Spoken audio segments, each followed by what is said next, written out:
반갑습니다. 6월 29일 화요일 아침 요양 새벽 묵상 시작하도록 하겠습니다. 기도합시다. 존귀하신 우리 아버지 하나님, 하나님은 어느 곳에서나 우리와 함께 하시며 어떤 상황에서도 우리의 하나님이 되심을 이 아침에 고백합니다. 지금 이 시간 말씀 앞에 오롯이 머리 숙이고 나온 우리의 모든 요양의 성도들, 그 옆에 하나님 함께 가시며 또 그 앞에서 말씀으로 이끌어 주실 것을 믿고 감사를 드립니다. 오늘도 우리에게 주어진 하루가 하나님의 영광을 드러내는 하루가 되게 도와주옵시고 하나님의 뜻이 이루어지는 이 하루가 될 수 있도록 우리의 마음과 우리의 생각을 주관하여 주시옵소서. 예수님의 이름으로 기도하옵나이다. 아멘. 주의 임재 앞에 잠잠히 찬양합니다. 주의 임재 앞에 잠잠해 주 여기 계시네. 와서 모두 굽혀 경배해 생명과 진리로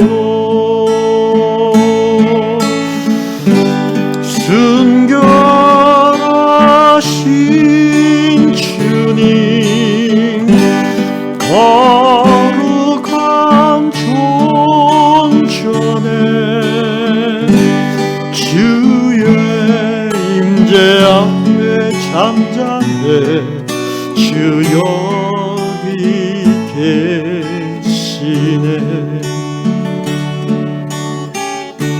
주의 영광 앞에 잠잠해 주의 빛 비치네.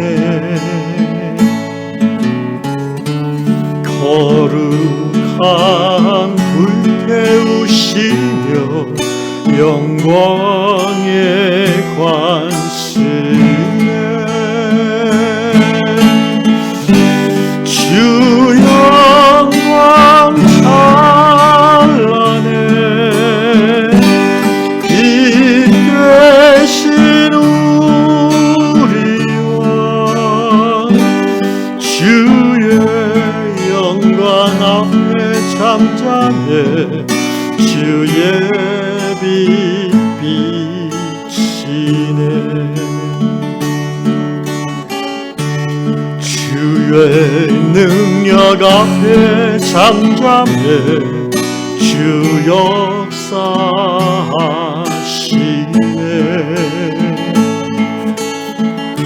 죄 사하고 치유하시는 놀라운 주네. 주 믿는 자에게 능치 못함 없네. 주의 능력 앞에 잠잠해 주 역사하시네. 주 영광 찬란해 빛 되신 우리와 주의 영광 앞에 잠잠해 주의 빛 비치네. 아멘. 주 믿는 자에게 능치 못함 없네. 주의 능력 앞에 잠잠해 주 역사하시네.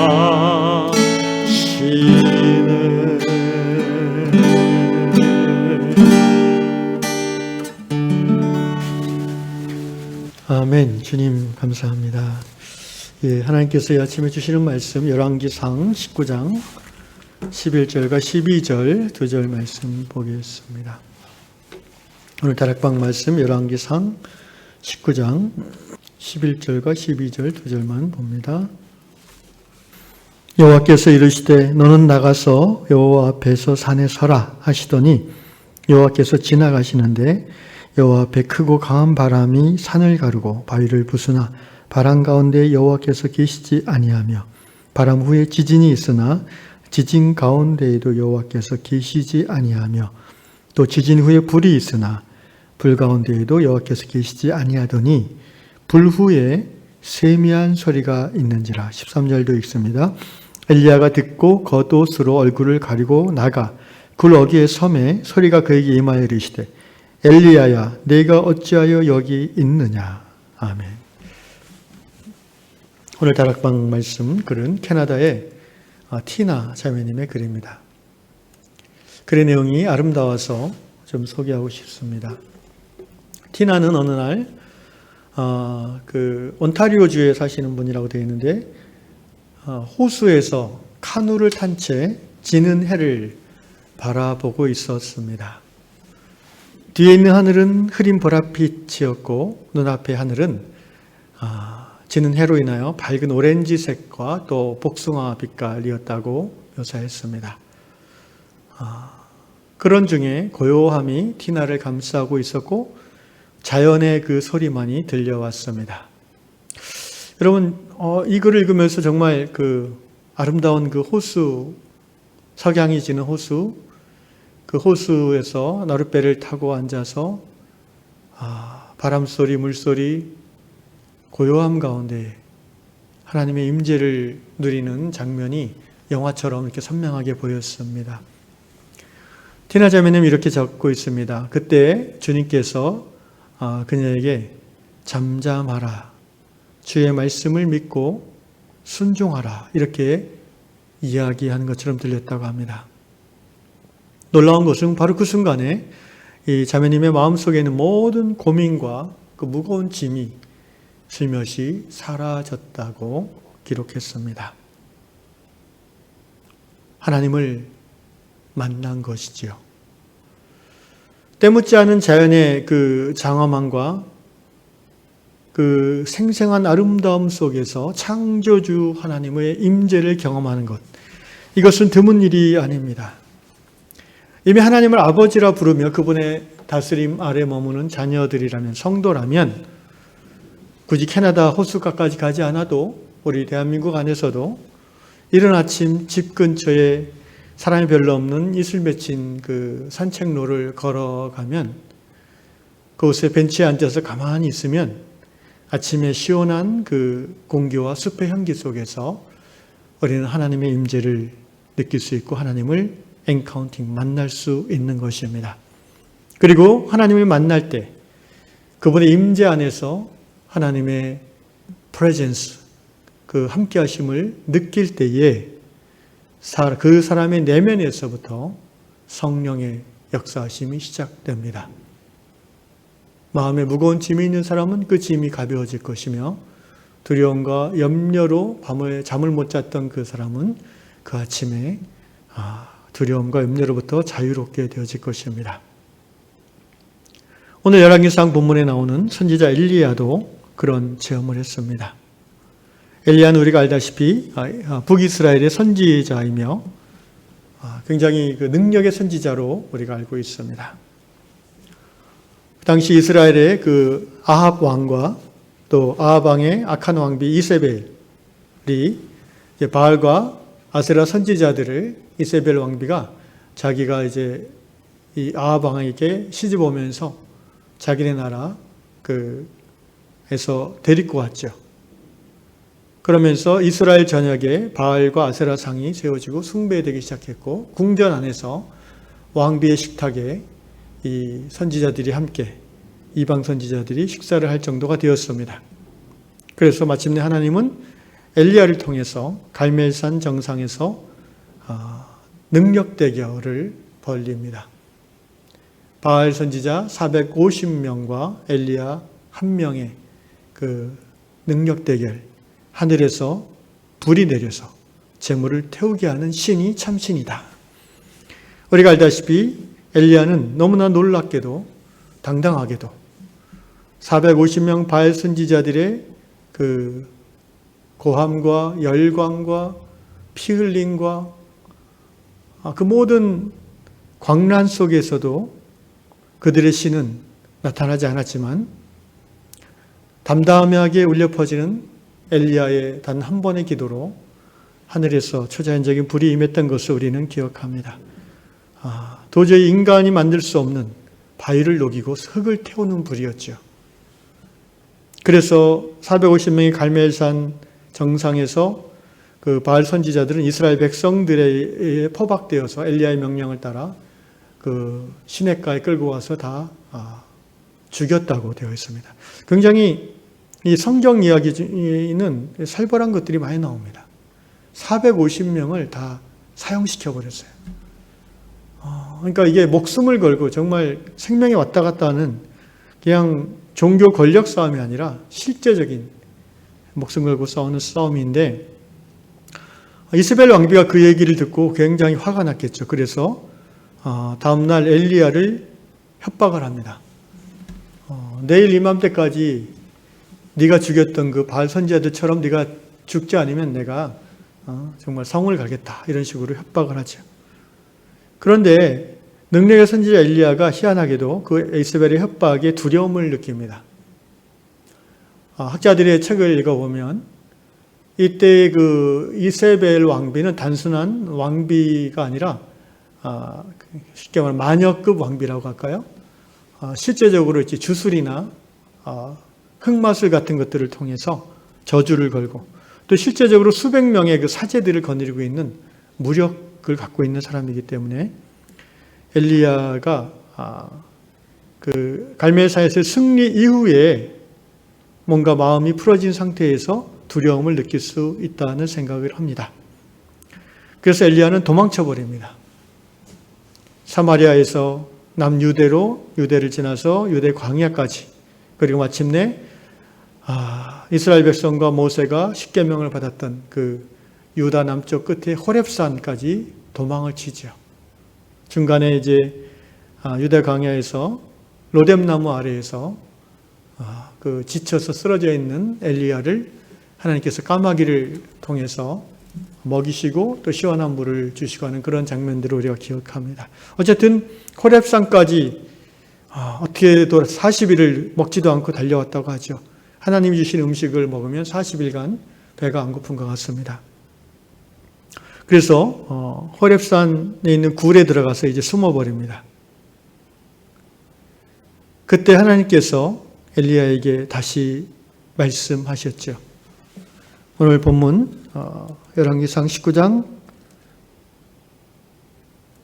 10절에 9절 말씀이네요. 엘리야야, 내가 어찌하여 여기 있느냐. 여러분, 하나님의 사람들, 특별히 사명을 받은 사람들이라 할지라도 신앙의 삶을 사는 중에 실패와 좌절을 경험할 수 있습니다. 그래서 우울증이 생길 수도 있죠. 사람들을 피하게 되고 자신만의 동굴에 들어가서 웅크리게 됩니다. 그러나 하나님은 하나님의 종이 낙심 가운데 오랫동안 웅크리게 있는 것을 좋아하시지 않는 것 같습니다. 찾아오셔서 하나님은 하나님의 종의 손을 붙잡아 주시고 일으켜 주시는 하나님이십니다. 엘리야, 내가 어찌하여 여기에 있느냐라는 이 말씀은 엘리야를 질책하는 말씀이라보다는 따뜻하게 다시 시작해보자는 위로와 격려의 말씀이라고 생각합니다. 그러나 이 말씀만 가지고는 엘리야가 회복하지 못했습니다. 그래서 하나님께서는 이렇게 엘리야에게 말씀하십니다. 동굴에서 나가서 네 그 갇힌 영혼의 동굴에서 밖으로 나가라. 나가서 하나님 앞에 서라. 이렇게 말씀하십니다.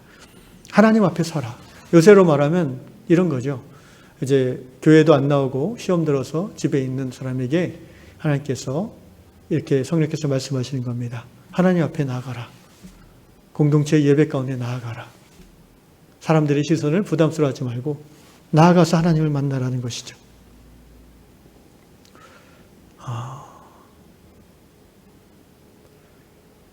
엘리야가 순종해서 동굴 앞으로 나갔습니다. 그 다음에는 하나님이 이제 역사하시죠. 동굴 앞에서는 엘리야 앞에 놀라운 자연의 웅장한 변화들이 마치 영화처럼 지나갑니다. 바람과 지진과 불이라고 우리가 보통 알고 있는 이 바람도 그냥 산들바람이 아니라 허리케인과 비교할 수 없는 강력한 바람이죠. 본문에 보면 어느 정도 바람이냐 하면 산을 가르는 바람이라고 했어요. 돌을 부수는, 이것은 그냥 바람이 아니라 요새로 말하면 핵폭풍입니다. 핵폭풍. 여러분 영화 같은 거 보면 핵폭탄이 터지면 반경 수십 킬로 안에 있는 모든 물체가 다 소멸되잖아요. 그 핵폭풍에 버금가는 바위를 부수고 산을 가르는 바람입니다. 그런데 그 바람 속에 하나님이 계시지 않았다고 본문은 말하고 있습니다. 그 다음에 지진이 일어났어요. 온 천지가 갈라지고 용암이 솟구치는. 그런데 그 지진 속에서도 하나님은 계시지 않았다고 했습니다. 온 산을 태우는 바위와 흙을 녹이는 엄청난 불이 그 앞에 나타났지만 하나님은 거기도 계시지 않았습니다. 그 말은 엘리야의 마음이 하나님의 터치가 없었다는 거예요. 엘리야의 마음속에. 능력과 놀라운 하나님의 그런 역사하심을 이미 엘리야는 경험해 봤던 선지자이기 때문인지도 모르겠습니다. 보통 우리 같은 사람들은 이런 걸 경험하면 놀랍고 당황스럽고 엄청난 그 감격과 충격을 받아서 하나님 앞에 다시 무릎을 꿇을 텐데 이미 그런 놀라운 하나님의 역사를 경험한 엘리야이기 때문에 그 마음에 하나님의 손이 느껴지지 않았습니다. 여호와께서 거기 계시지 아니하며라는 말씀은 엘리야의 낙심하고 두려워하는 그 마음이 여전히 하나님의 그 마음에 하나님의 손길이 닿지 않았다는 것입니다. 그런데 불이 지나간 후에 A gentle whisper라고 되어 있습니다. 세미한 소리가 들렸습니다. 13절 엘리야가 듣고 겉옷으로 얼굴을 가리고 나가 굴 어귀에 서매 소리가 그에게 임하여 이르시되 엘리야야 내가 어찌하여 여기 있느냐. 그렇습니다. 고요함 가운데 들리는 잠잠한 음성. 그 음성에 엘리야는 반응하기 시작했습니다.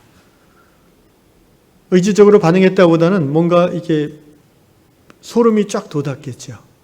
우리식으로 표현하면.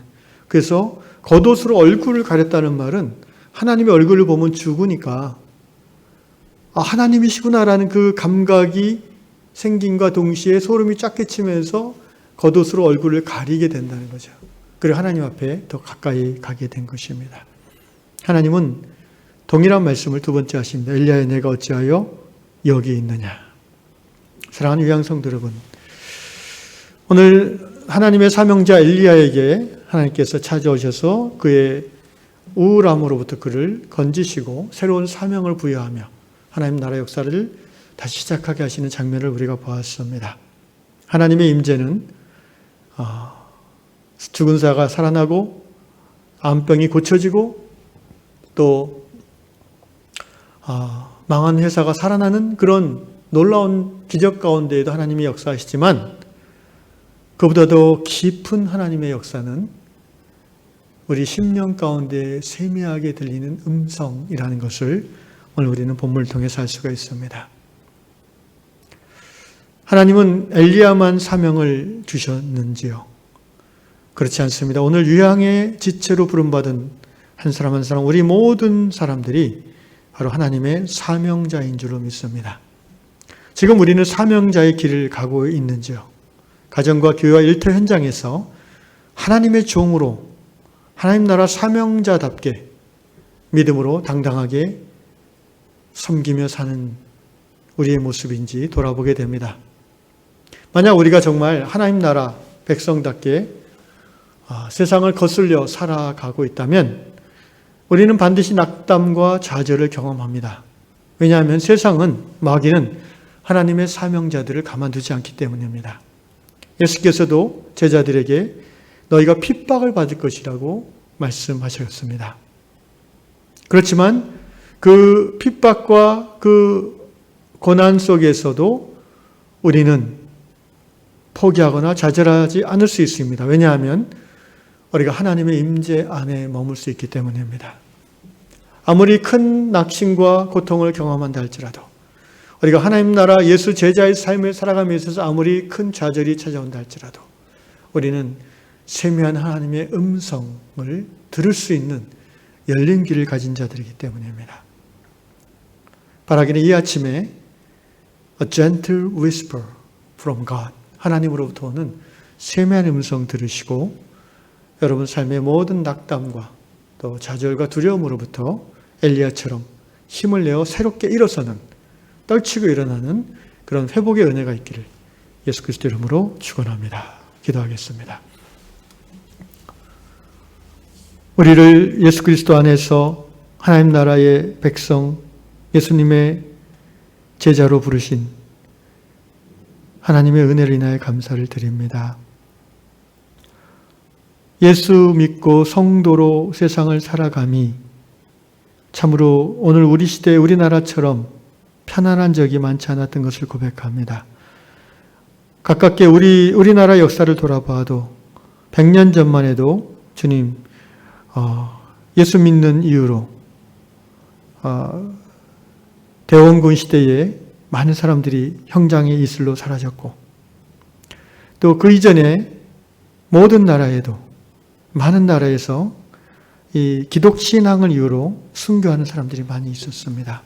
지금도 21세기 이 대명천지 아래에서 북한의 우리 형제 자매들은 예수님을 믿고 예수님의 제자의 삶을 사는 이유 하나로 끌려가고 죽임을 당합니다. 중국에 있는 많은 우리 믿음의 성도들은 예수를 믿음으로 당원이 되지 못하기에 사회적 질서의 길이 막히지만 기꺼이 그 불이익을 감수하면서 예수를 믿고 신앙생활을 합니다. 이슬람권에 있는 많은 우리의 지체들이 여전히 핍박과 두려움 속에서도 십자가를 붙잡고 살아가고 있습니다. 오늘 우리의 삶이 너무나 예수 믿는 사람치고는 편안하고 오히려 교회를 다니고 예수를 믿는 그 혜택만을 누리는 것은 아닌지 주님 이 아침에 돌아보게 됩니다. 주여 우리를 불쌍히 여겨 주시옵소서. 오늘 이 시간 이후로 우리의 삶이 더욱더 예수 제자다운 세상을 거스르는 삶을 살아가는 결단이 있게 해주시고 세상과 다른 우리의 삶의 방식과 모습을 인하여 사람들에게 때로는 비난을 당할 수도 있고 때로는 재정적인 불이익을 당할 수도 있겠지만 주님 그 모든 것들이 우리의 선조들에 비하면 참으로 작은 고난인 것을 우리가 깨닫게 해주시고 더욱더 하나님 나라 확장하는 사명자의 삶을 살아가는 유양의 성도를 다 될 수 있도록 인도하여 주시옵소서. 사명자의 삶을 사는 중에 지치고 힘들고 낙심하여 주저앉을 때에 우리 하나님 엘리야에게 들려주시던 그 세미한 음성으로 찾아와 주시고 다시 한번 우리의 손을 붙잡아 일으키시며 요한공동체를 통해서 이 땅에 하나님 나라를 드러내고자 하시는 그 사명 다시 시작하는 우리 모두가 되도록 인도하여 주시옵소서. 예수님의 이름으로 기도하옵나이다. 아멘. 하늘에 계신 우리 아버지, 아버지의 이름을 거룩하게 하시며 아버지의 나라가 오게 하시며 아버지의 뜻이 하늘에서 같이 땅에서도 이루어지게 하소서. 오늘 우리에게 일용할 양식을 주시고 우리가 우리에게 잘못한 사람 용서해 준 것 같이 우리 죄를 용서해 주시고 우리를 시험에 빠지지 않게 하시고 악에서 구하소서. 나라와 권능과 영광이 영원히 아버지의 것입니다. 아멘.